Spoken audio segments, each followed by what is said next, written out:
ॐ गणानां त्वा गणपतिं हवामहे कविं कवीनामुपमश्रवस्तमं ज्येष्ठराजं ब्रह्मणां ब्रह्मणस्पतान् शृण्वन्नोतिभिः सीदसादनं श्रीमहागणाधिपतये नमः। गुरुर्ब्रह्मा गुरुर्विष्णुः गुरुर्देवो महेश्वरः गुरुः साक्षात् परं ब्रह्म तस्मै श्रीगुरवे नमः। सदाशिवसमारम्भां शङ्कराचार्यमध्यमाम् अस्मदाचार्यपर्यन्तां वन्दे गुरुपरम्पराम्। Om.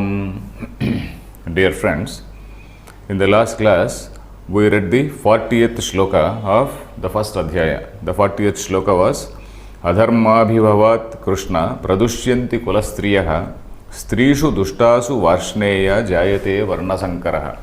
Arjuna was expressing certain moral dilemmas. He was saying that by killing all our relatives, all these kings and all the people who are there, who are total, everybody, every one of them is related to us. By killing all these people, we are actually doing a kulakshaya. We are committing a great blunder called kulakshaya, that is destroying the whole clan. By destroying the whole clan, what will happen to the women? And then women, what will happen to the children? The children cannot be brought up properly, because the women will not be able to take care of them. Women will be again, they may be, they can get spoiled because of some other people. Varna Sankara, he was saying. Varna Sankara means a person of one Varna marrying another Varna, a person of another Varna is called Varna Sankara. In olden days, this is something which was very strictly preserved, Varna Sankara. Though I was telling you in the very beginning, that Varna is something which is formed by the guna only. But then, when once that Varna was established, people tried to live up to the ideals which are prescribed for that particular Varna. For example, if Brahmana is demanded to have ahimsa, satyam, akrodham, etc., all these virtues, they tried to live up to that. And then, so that is how they deserve to be there. But then now and then, it is also possible that somebody who is not deserving is also there in that Varna. So when all these people, they were very sedulously, following the dharma of a particular, Varna, then naturally they also wanted to preserve it. They did not want this Varna Sankara to take place. Varna Sankara means a person, either male or female, marrying a person of some other Varna. So that is how it went on for some time. Naturally, again, after some time, when the vested interest grew, and then when people also became weak-minded, and then when they were not actually living up to the standards of that particular dharma, unless you live up to the standards of a particular dharma, you don't deserve to be there. So when these weak-minded people, they failed to live up to those standards of that dharma, naturally this Varna Sankara took place. So anyway, Arjuna, we do not know by Arjuna's time whether it was already starting, but then he is talking about this Varna Sankara. Because in our system, women were given a lot of importance. That is what we have to see. Though very often we wrongly quote one line from Manusmriti. We quote one line, what is that? Nastri Swatantra Marhati. We quote one line without seeing the overall background. If we see the overall background, a woman was the custodian of all the morality. According to our system, the woman is said to be the custodian of all morality. And if we see our Dharma Sutras or Gruhya Sutras, there are what are called Dharma Sutras and Gruhya Sutras. That is, for example, we have got this Apastamba Sutra, Ashvalayana Sutra, all these sutras are there. Sutras means various aphorisms, various formula. Sutra is something like a sort of a dictate. Sutra is something like a dictate. Okay, you have to do this. This is the achara. You have to follow this particular. It is something like an etiquette. It is something like a book of etiquette and a sort of code of conduct.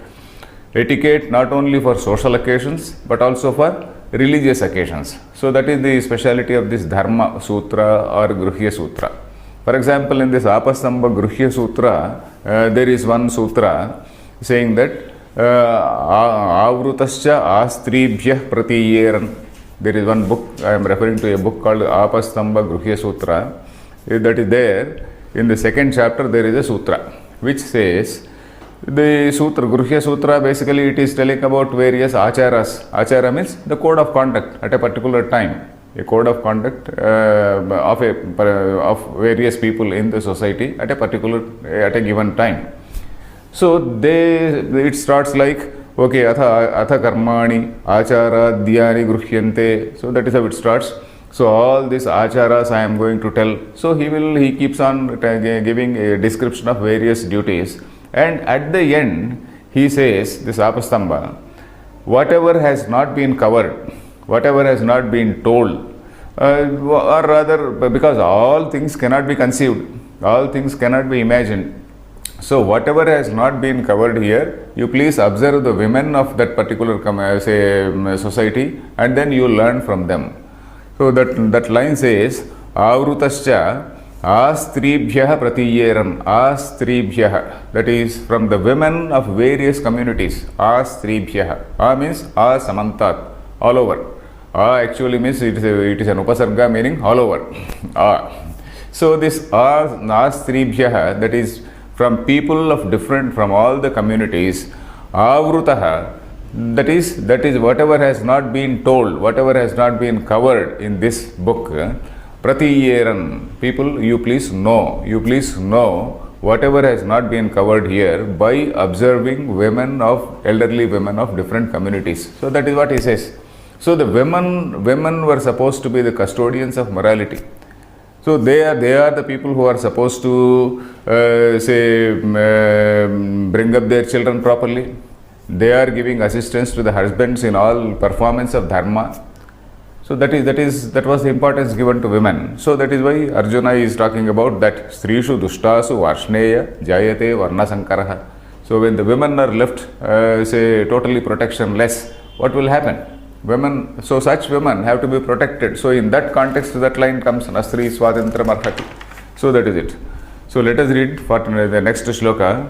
Sankaro Narakayaiva Kulagnanam Kulasya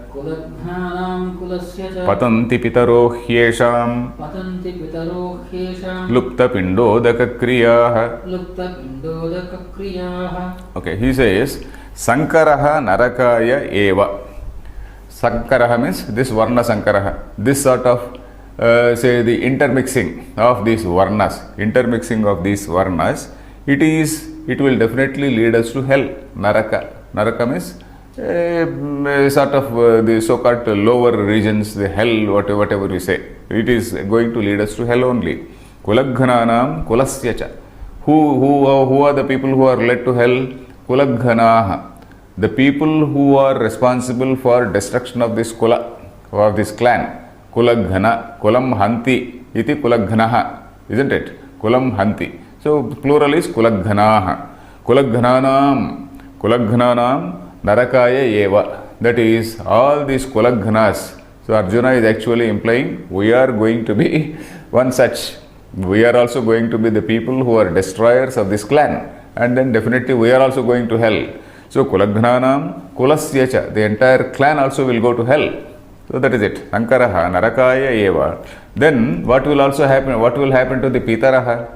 We have also got this system of worshipping this Pitaraha by Pitrus on different occasions. Worshipping Pitrus means, for example, even when there is a marriage. Say the Pitrus of both sides. For example, suppose say a girl is getting married. Girl's father, so he invites the Pitrus. Invites means by way of mantras. There are various mantras. Say invoking the presence of the forefathers. Similarly, the boy's side, the father he again invokes the presence of their forefather, basically to show that it is not only the marriage between some boy and girl, the whole family is being bound. The entire family members, it is a connection, it is a marriage between two families. And then not only marriage between two families, but the forefathers. This man's father, grandfather, great-grandfather. So 3 generations of people are invited. That is called Nandi Shraddham. What is called Nandi? The full name for Nandi is Nandi Shraddham. For that Nandi Shraddha, a person's father, of course if he is alive, he will be there only. But his father, grandfather, great-grandfather, so for 3 generations, the people are invited or invoked. If they are not physically present, their presence is invoked by various mantras. And then it is supposed to be witnessed by all of them. It is supposed to be blessed by them. So that is the reason why these Pitru Devatas are there. Then every year we have got this Pitru Shraddha.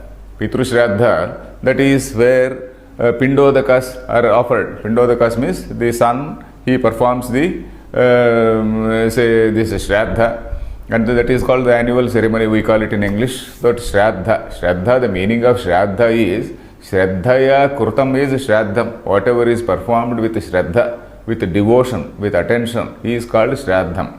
So that is that anniversary, what we call it.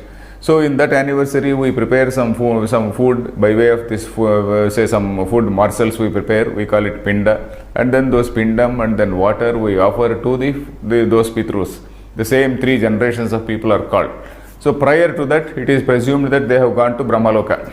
Prior to that, they are supposed to have gone to Brahmaloka. So these 3 people, they are there in some sort of intermediate loka called Pitruloka.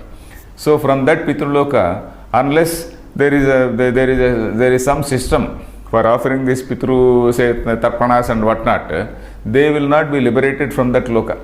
So that is the reason why people insisted on having a son, people insisted on adopting somebody or something like that. So all these things have happened, all these things are, that is how the system has been going on.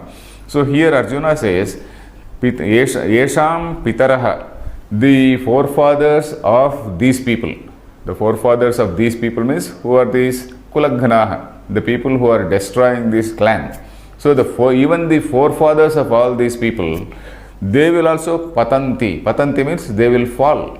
Fall means they are in the Pitruloka. When there is nobody to offer, say, these Pindodakas, etc., they will not go to higher lokas. They will fall. They will fall to lower lokas. They will also go to hell. So patanti pitaraha esham, pitaroh yesham. Pitaraha, he plus esham. He means yasmat, because these people also will go to hell.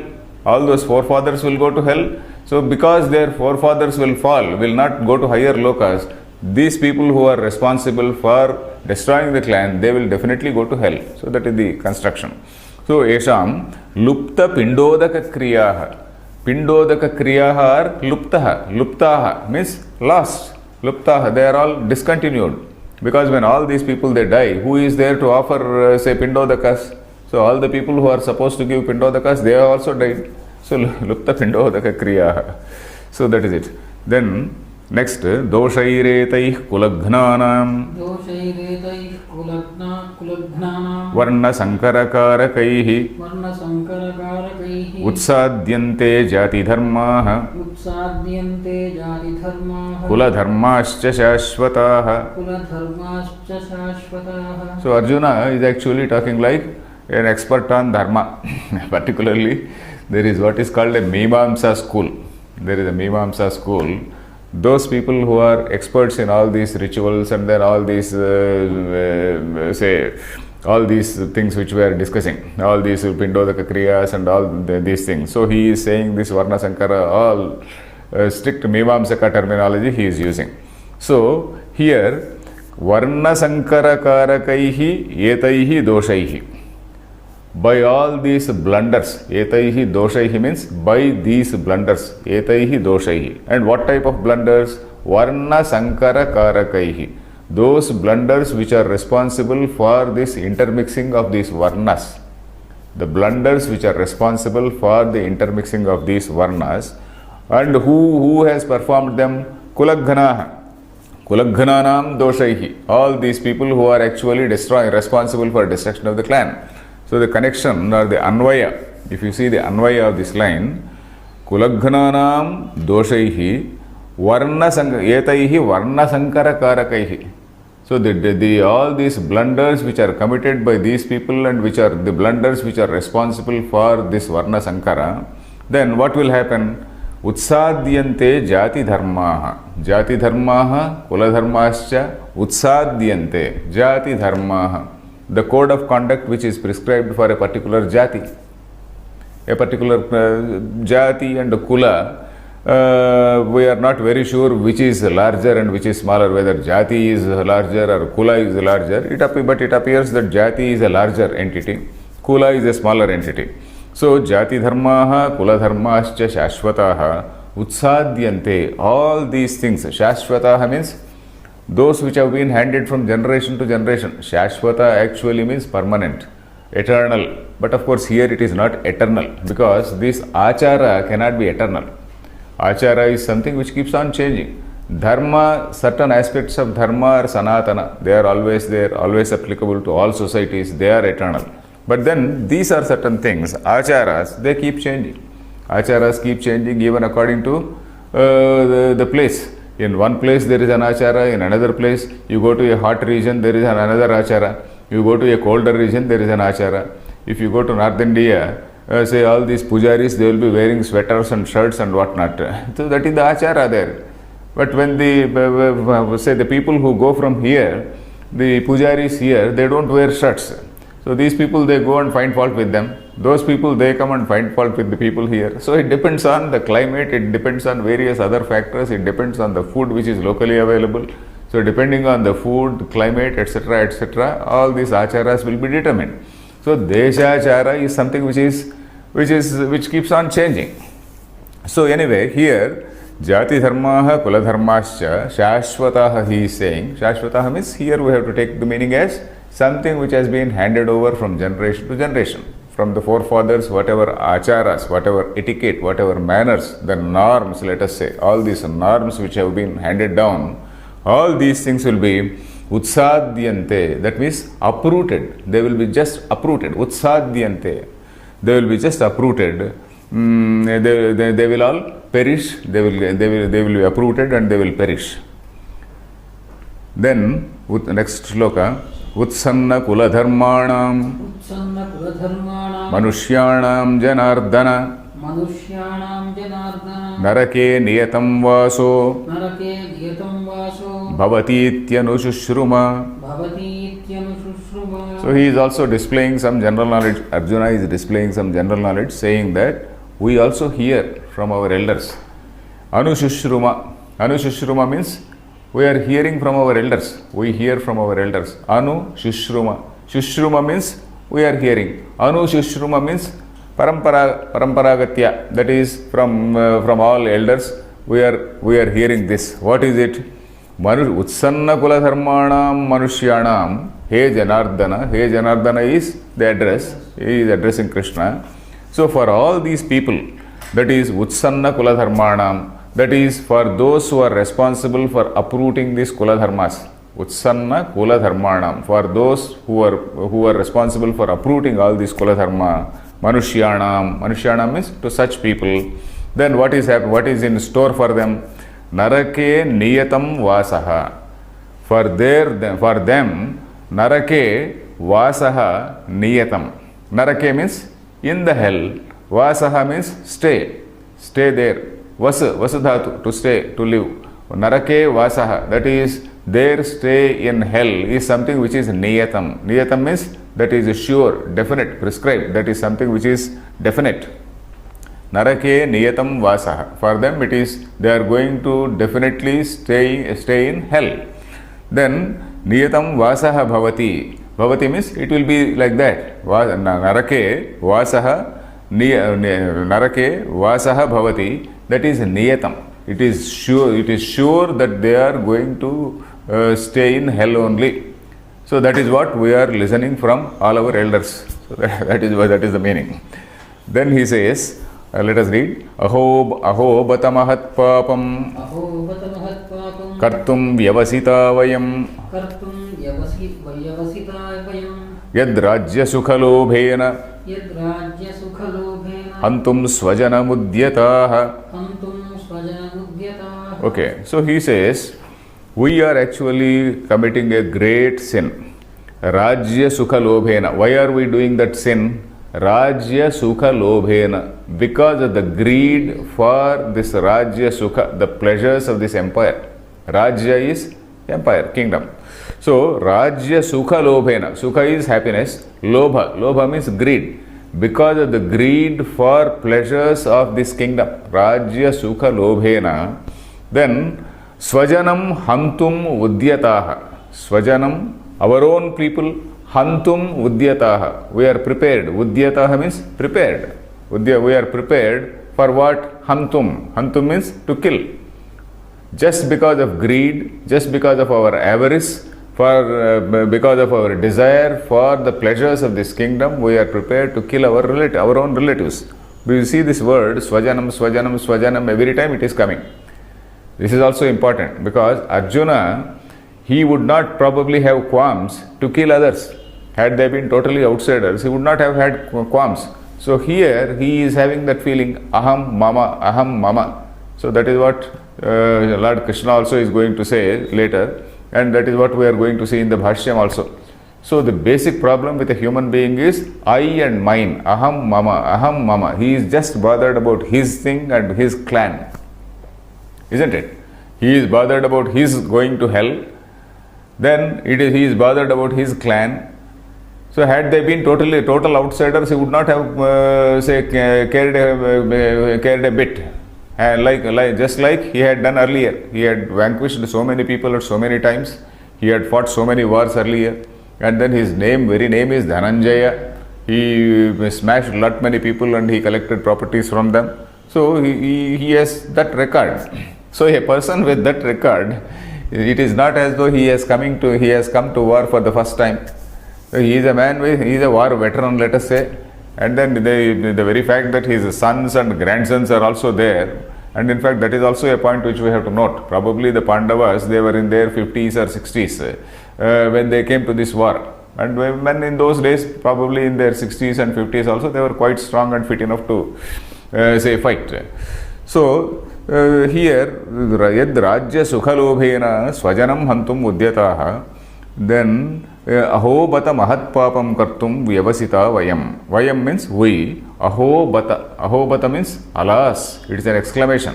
Aho bata. Alas. What a sad thing. Aho is alas. Aho bata. Bata is alas. Oh, what a great calamity. What a great sin we are about to do. Mahat papam. Great sin. Mahat means great. A mighty sin. Mahat papam. Kartum Vayam vyavasitaha. Vayam, we. Vyavasitaha means we are engaged. We are engaged, we are ready. Vyavasitaha. We are just ready to commit a great sin. Then, for what? For this Rajya Sukha Lobhena. Swajanam Hantum Vayam Udyataha. Which is that act which we are going to do or which we are proposing to do is a very great sin. That is the meaning. Then, next shloka. यदि माम अप्रतीकारम अशस्त्रम शस्त्रपाणयः धार्तराष्ट्रारणे हन्युः तन्मे क्षेमतरम भवेत्. क्षेमतरम. Your book says karam, it doesn't matter. Shemataram is a comparative degree. Shemakaram is a different meaning. There is no degree there. Shemakaram. Shemam karoti.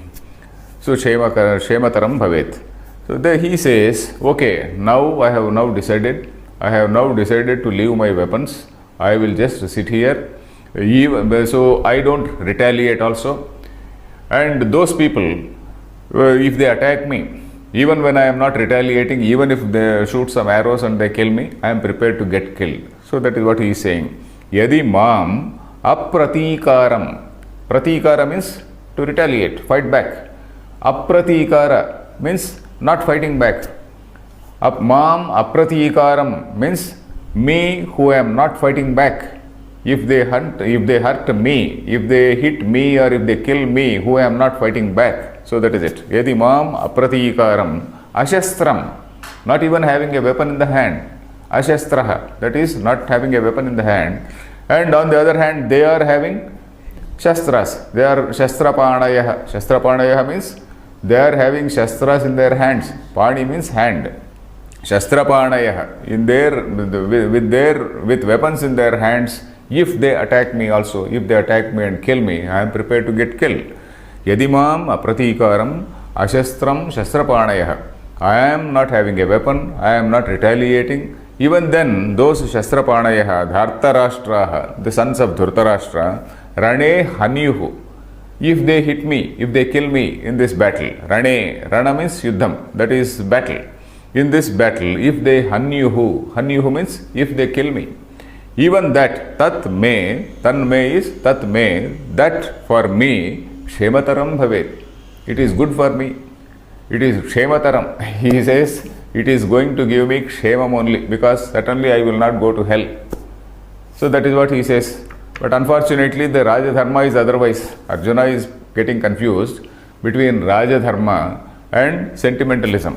Raja Dharma is that he has actually come prepared for this war, and then it is his duty to put down adharma. On the other side, they are Duryodhana is the embodiment of adharma.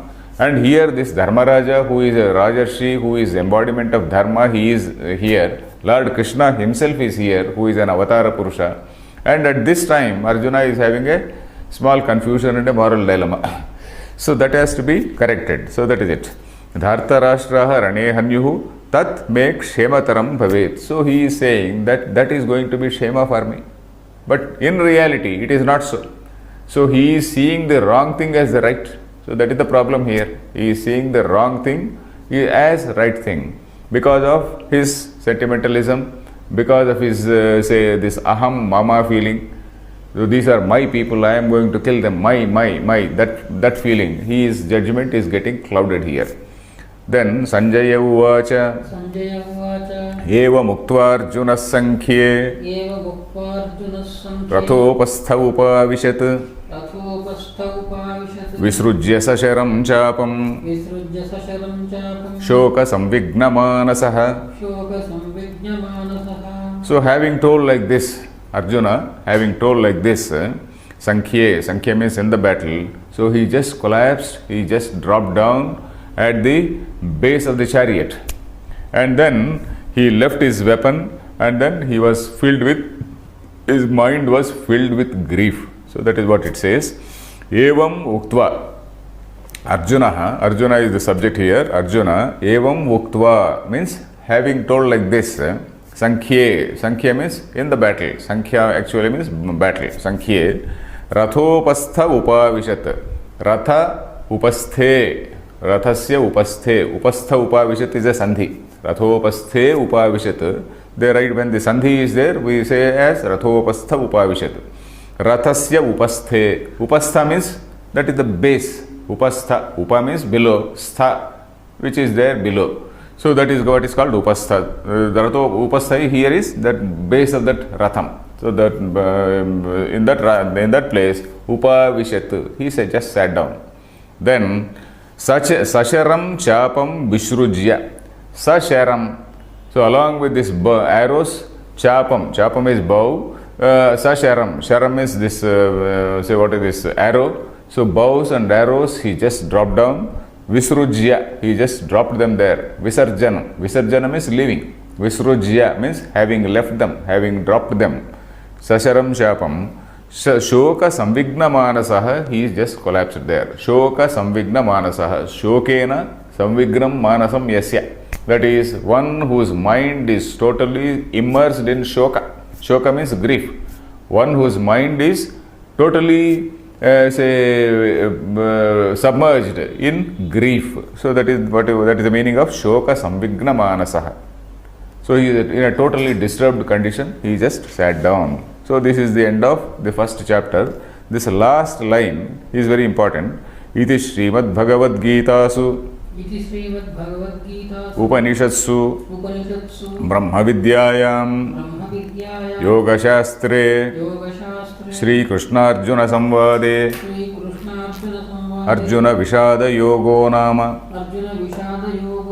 Prathamodhyayaha. Okay, this line is important because this line we are going to get at the end of every chapter.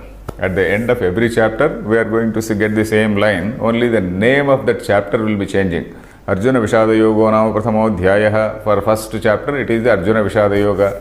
Second Adhyaya, it is Sankhya Yoga. Third Adhyaya, Karma Yoga Nama Trutiyo Adhyaya. Only that name will be changing, but all these things will be remaining. So let us see how the sage Vyasa is describing this Gita.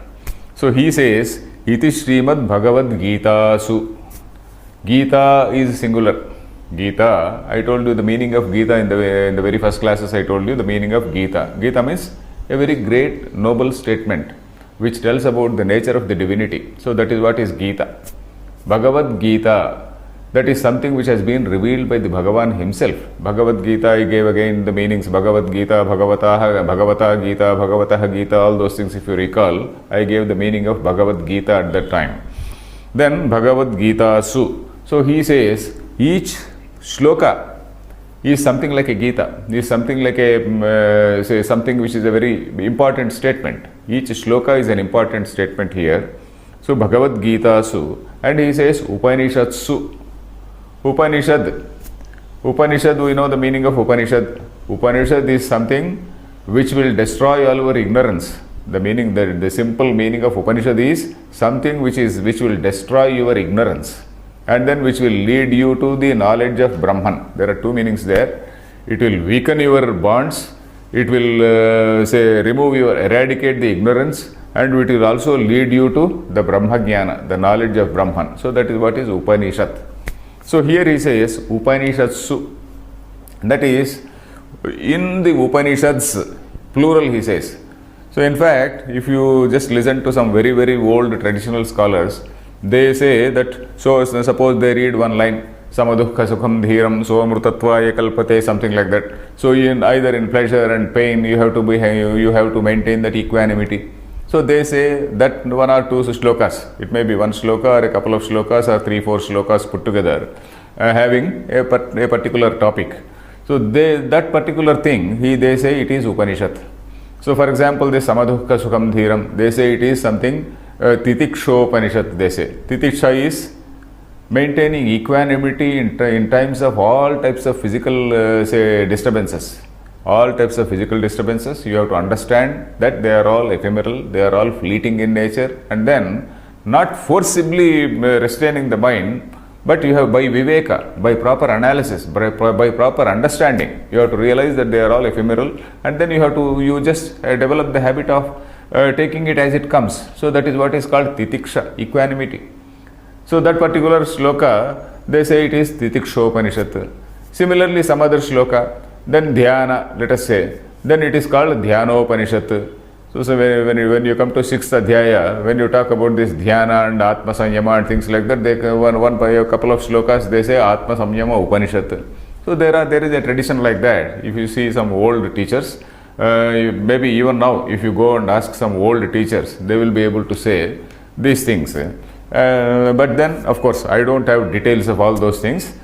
We need not have it also. If we know the overall structure of the Gita, it is enough. We need not know the meaning of each and every, not meaning, if we need not know the name of each and every shloka. Name means whether it is called Titikshopanishad or whether it is called Yogopanishad, whether it is called Atma Samyama Upanishad. So long as we know the meaning, it is okay. Okay, then another word is Brahma Vidyayam.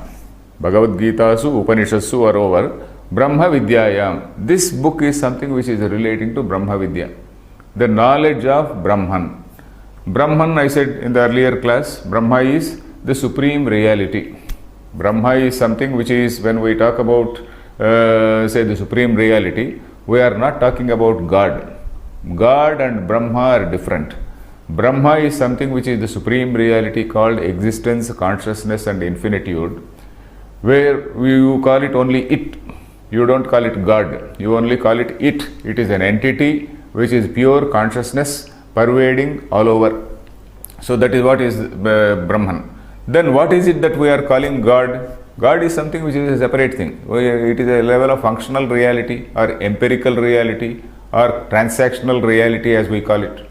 So there is what is called an absolute reality and there is a transactional reality. So God, religion, heaven, hell and all these things, then your dharma, adharma, righteousness, unrighteousness, right, wrong, etc., etc., all these things, They derive their meaning in this transactional level only. At absolute level, they lose all sense.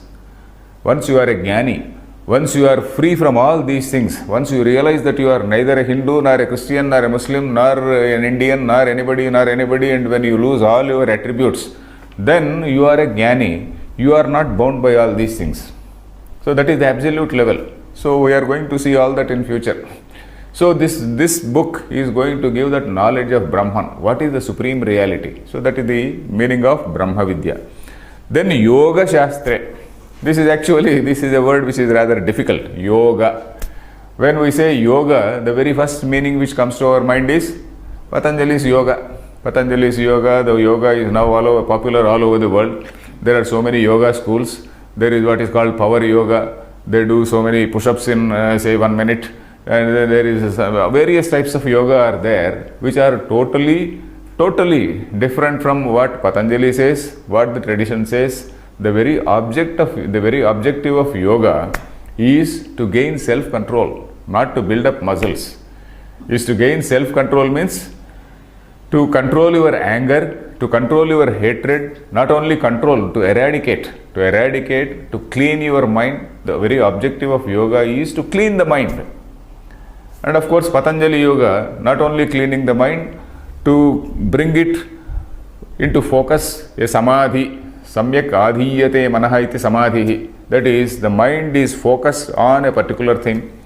Mind can be focusing on a particular God form, or it can just remove all the ideas from the mind and just keep it just totally empty. Chitta vrutti nirodhaha, they say. That is, removing all these mental say vruttis. Vritti means a thought process which comes into the mind. Any thought process which comes into the mind is called a vritti.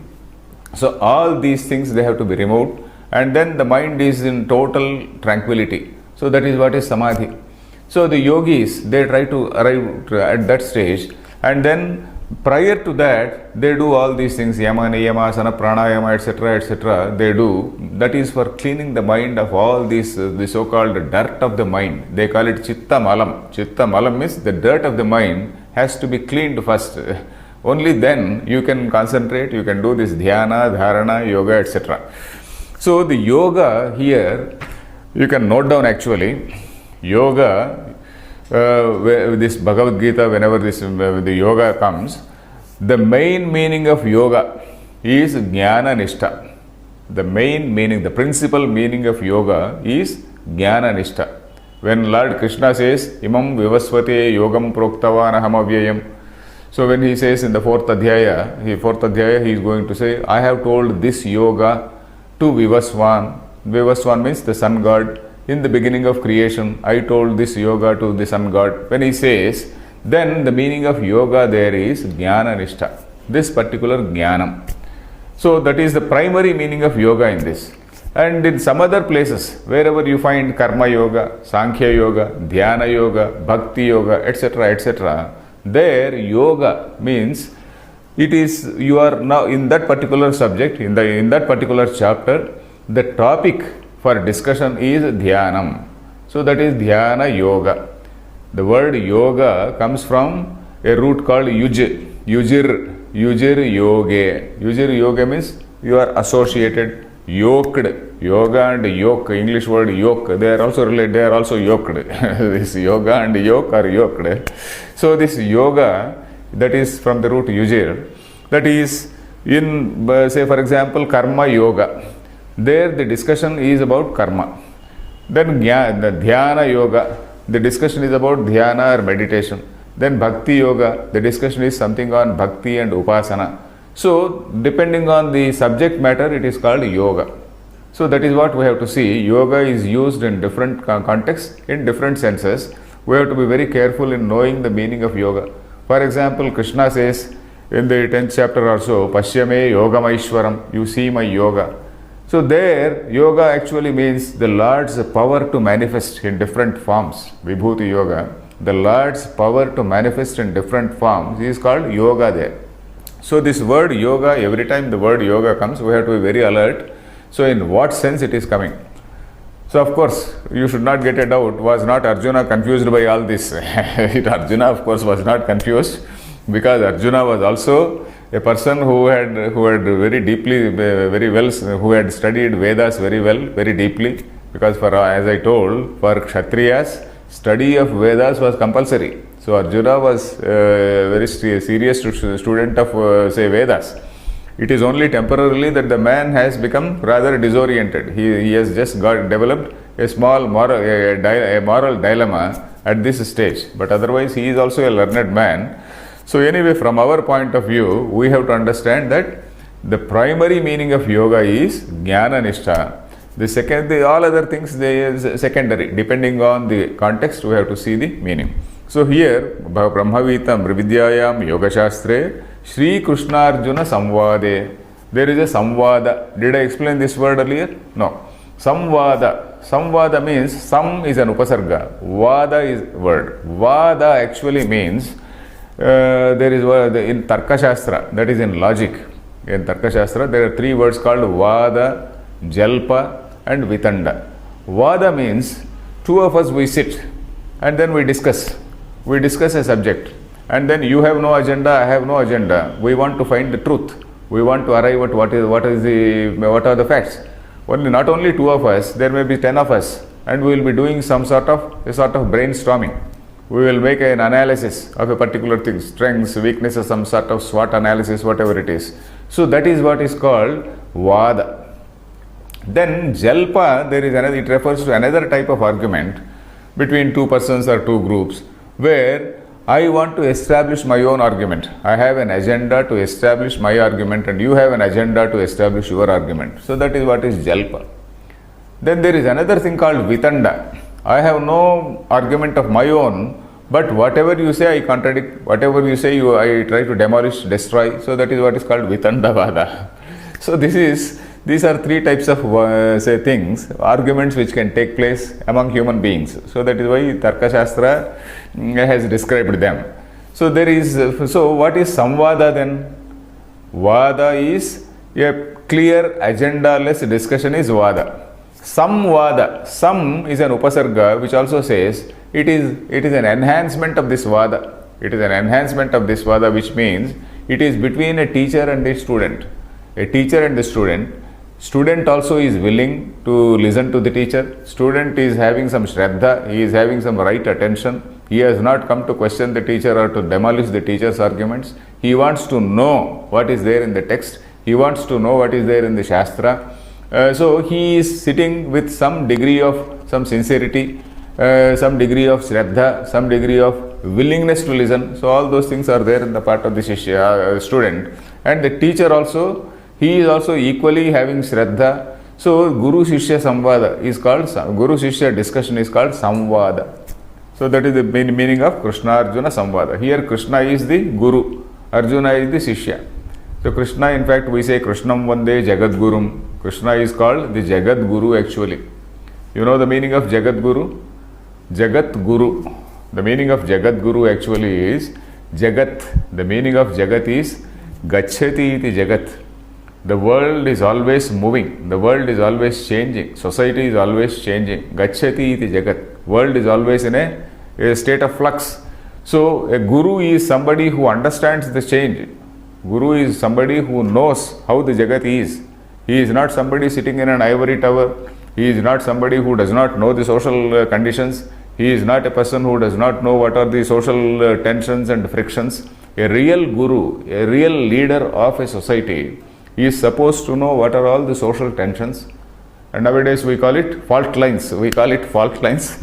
A Guru is supposed to know the fault lines. A Guru is supposed to relate himself to all the people in the society. So that is what is a Guru's role. So one who is a Jagat Guru means he has to understand the changing nature of the Jagat and he has to relate himself, he has to relate his Shastra to the changing needs of the world, to the changing moods of the people, and then he has to preserve the Shastra at the same time. He need not say that if I am teaching Bhagavad Gita, I should not teach something else. I should not teach say physics or chemistry. I should teach what is there, but I should make myself relevant to the other man. So that is what is say the meaning of Guru. And Jagat Guru is that Gacchati the Jagat, one who understands the change is the Jagat Guru. Of course, Vyasa was a Jagat Guru, Krishna was a Jagat Guru. So like that.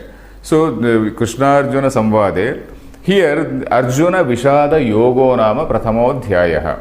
This Prathamodhyayaha, that is the first Adhyaya, the first chapter, the name is Arjuna Vishada Yoga, because Arjuna is associated with Vishada.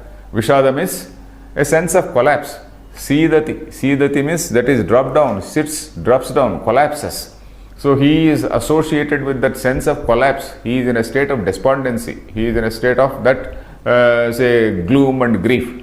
So that is the meaning of Arjuna Vishada Yoga. This is the say name of this particular yoga. So okay, here we end this. We end the first chapter. Then in this chapter, in the beginning, we have seen how Sri Shankaracharya has given a very good introduction to the whole say Gita. So he explained say the two types of dharma, that is pravritti dharma and nivritti dharma. And then he said the objective of Gita is to lead you to the highest goal, that is Nishreyasa, that is by knowing Brahma, the knowledge of Brahma. Then he also said even this Abhyudayartho dharma, this pravritti dharma also, in certain circumstances, if it is done properly, if it is done with Ishwararpana Buddhi, it is going to give some say this Chitta Shuddhi. It is leading you to, it is giving purity of mind, and it is also contributing to the ultimate goal called moksha. So these are the points he said. Then finally he also said the goal of both pravritti dharma and nivritti dharma is same. Nivritti dharma, that is sannyasa, is directly responsible for moksha, whereas this pravritti dharma doing with an Ishwararpana Buddhi is indirectly leading to moksha. It is preparing, it is a preparatory stage for moksha. So that is what he said. And we again came into the text, and then we saw how the situation developed, and then how Arjuna goes into the middle of the battlefield, and how he sees all his swajanam, and then he gets into a moral dilemma. So here it is the say end of the first chapter. We will take up the second chapter in the next class. Om Purnamadah Purnamidam Purnat Purnamudachyate Purnasya Purnamadaya Purnameva Vasishyate. Om Shanti Shanti Shanti.